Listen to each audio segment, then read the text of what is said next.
जय जोहार दोस्तों। बैलाडीला के पहाड़ियों में है लोहे का खजाना। केंद्र ने दी खनन विस्तार को हरी झंडी।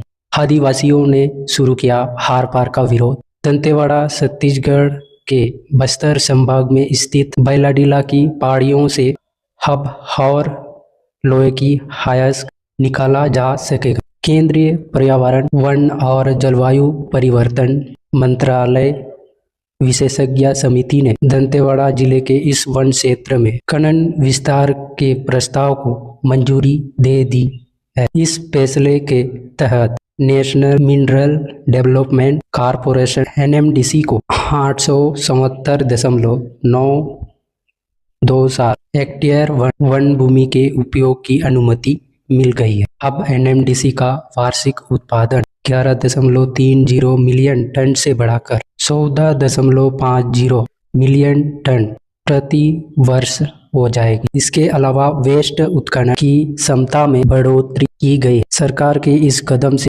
खनन प्रक्रिया में तेजी से आएगी, लेकिन स्थानीय स्तर पर इसके प्रति नाराजगी भी बढ़ गई है। हजारों साल पेड़ों और जल स्रोतों पर संकट। स्थानीय आदिवासियों ने कोला मर से तबाह हो जाएगा हमारा जंग। केंद्र सरकार के इस फैसले का स्थानीय आदिवासी समुदाय और विभिन्न सामाजिक संगठन खड़ा विरोध कर रहे। ग्रामीणों का आरोप है कि खनन विस्तार से बैलाडीला के प्राचीन जंगलों, दुर्लभ वन्य जीवों, स्थानीय नदी नालों को अपूरणीय क्षति होगी। 5 जनवरी से दंतेवाड़ा में युवाओं और राजनीतिक दलों ने प्रदर्शनकारियों का कहना है कि मशीनों की खुदाई से पहाड़ों की सुंदरता और पारिस्थितिक संतुलन बिगड़ जाएगा।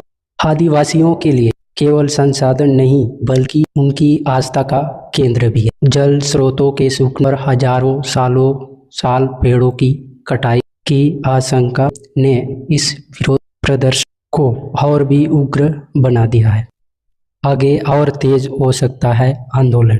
बैलाडीला में खनन की इस मंजूरी ने छत्तीसगढ़ में जल जंगल जमीन की बहस को एक बार फिर गरमा दिया है। एक तरफ जहां सरकार और कंपनी देश की अर्थव्यवस्था में लोहे के योगदान और राजस्व की बात कर रही है, वहीं दूसरी तरफ स्थानीय जनता अपनी अस्तित्व को बचाने के लिए गुहार लगा रही है। आने वाले दिनों में यहाँ विरोध प्रदर्शन और भी उग्र रूप ले सकता है, क्योंकि कई राजनीतिक दलों ने भी आदिवासियों के सुर में सुर मिलाना शुरू कर दिया है। अब यहाँ देखना होगा कि सरकार इस विरोध को कैसे शांत कर